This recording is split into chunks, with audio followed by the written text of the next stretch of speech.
रविवार बीजेपीर संबर्धना उत्सव बीजेपीर समस्त नवनिर्वाचित सांसद और विधायक मानू संबर्धना दिया।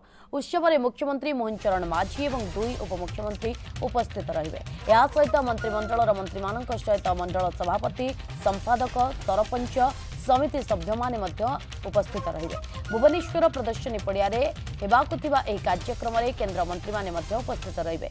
एथिरे केंद्रीय एवं राज्यर नेतृवृंद उपस्थित रहिबा नै दलीय सूत्ररू सूचना मिली।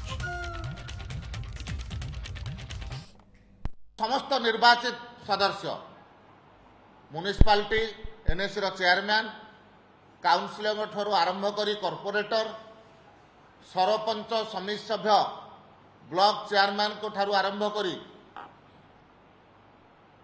जिला परिषद सदस्य पर्यंत ये समस्त उपस्थित रहिबे।